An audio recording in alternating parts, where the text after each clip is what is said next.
Welcome to BaseballGuys.com. I'm your host here on Around the Horn, Ray Flowers. It's been a long while since we've talked in this medium. Been doing a lot of work for Sirius XM Fantasy Sports Radio. For those of you that don't know, got a weekly show there from 5 to 8 p.m. Eastern Standard Time. That's Sirius 211, XM 147.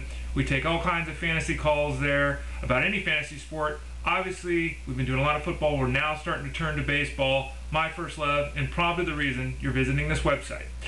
So what do I have to talk about today? Well, I got a few things to talk about. I'm going to start out with the FSTA convention that will be held in Las Vegas this coming weekend and early next week. From the 24th to the 26th, the actual conference will be going on. I will be there. Kay Adams will be there. Kyle Elfrink, my two hosts on the Fanball Fantasy Drive, will also be there. We'll be doing a couple of shows actually from the convention. And what the convention is, it's a gathering of all the big names in the industry. People are coming together, exchanging ideas, how to move things forward. It's the business convention for the fantasy sports industry. Like I said, we'll be doing two shows there on Monday and Friday. And also, while we're there, we'll be undertaking the FSTA annual experts draft. Kyle will be announcing that. I will be participating in that with the 7th pick out of 13 teams in a mixed league. And what makes that so special is not only will I be up against the other experts from the world of fantasy baseball, the draft itself will be held live on Sirius XM Radio. So if you want to get a hint as to what to expect coming into the 2011 fantasy baseball season, make sure you look for that on Monday. We'll have it on at, I believe, 8 p.m. Eastern Standard Time. Back to the world of fantasy baseball in the main. What have the Oakland Athletics done this offseason? I believe they've built a team that could contend for at least the AL West. A lot of movement in the AL West. You've had the Rangers doing some things. You had the Angels not doing anything. You've had the Mariners basically standing pat. Jack Cuss kind of being the big thing they've done. That's no big excitement. Through all of that, the Oakland A's very quietly have put together what could be a rather interesting club for 2011. On the offensive side of the ball, they realized they needed to add some power, so they brought in Hideki Matsui to be the designated hitter.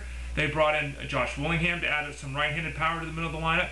They also added David DeJesus in a deal with the Royals. 3 solid big league bats, none of them wow difference makers in the fantasy game, but all 3 of them solid professional major league hitters that will help extend that lineup. On the other side of the field for the A's, their pitching staff, they have made some major improvements there as well. Don't forget that the A's led the American League last year with a 3.65 ERA. Very good staff, obviously. Very good bullpen as well, but they've even strengthened that further this offseason. They added Grant Balfour, the hard-throwing right-hander formerly of the Rays.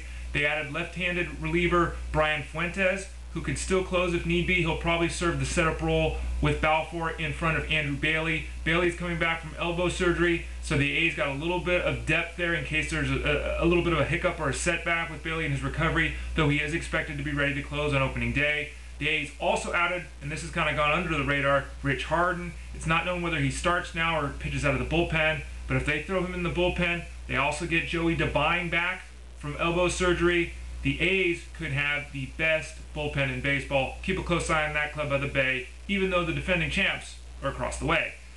What's the situation with the designated hitter types? Well, we had the situation with Jim Thome be resolved. He signed a $3 million one-year deal with the Twins. He went back to where he was last year. He was very successful at the second best home run rate per at-bat in the game behind Jose Bautista last year. His signing there was thought to open up the market for the other guys that are still left to fill DH-type roles. Hasn't happened yet. Johnny Damon, Vlad Guerrero, Manny Ramirez, all of them are still out there. There's a lot of news breaking here on Friday that the Rays may be interested in Damon and Manny Ramirez, both guys potentially going to the Rays. I don't know how the playing time would quite play itself out there. Manny would probably DH most of the time. You'd think Damon would play a lot of left field, but the Rays seem interested in improving there. And Vladimir Guerrero, 329 home runs, 115 RBIs, still sitting out there looking for a home. Someone's going to get a nice value if they sign him. And then finally, a former center fielder and a current center fielder. Andruw Jones signed a 1-year, $2 million deal with the Yankees. He's going to face left-handed pitching. He'll do a little bit of DHing, play a little bit in the outfield. Everyone's stoked because he hit lefties well last year. Be careful that you don't over-evaluate that performance, though. He only had 86 at-bats against left-handed pitchers last year. I know his OPS was over 930, and it's really exciting, but 86 at-bats is not a lot of room to go on. I prefer the fact that over the last 1,340 at-bats, the past 4 seasons, Andruw Jones is barely hitting 220 with an OPS of barely 720. The Yankees made a nice add there. They needed that bat, but I wouldn't go getting excited about Andruw Jones in the fantasy game. And then finally, a center fielder I would get a little bit excited about is Nate McLouth of the Braves. Braves came out today and said, look, he's going to be our starter in center field, barring something unforeseen. You look at ADP numbers right now, and guys like Fred Lewis, Kosuke Fukudome, Rick Ankiel are being drafted ahead of Nate McLouth. Don't understand that at all. McLouth has got a great chance to rebound, in my opinion. He was basically a 2020 performer in 2008-2009.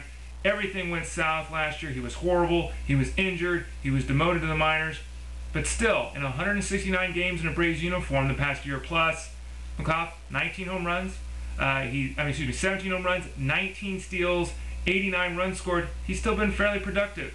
If he's available around the 350th to 400th pick in your fantasy draft, make sure you grab him. There's a chance he could return to 2020 this season.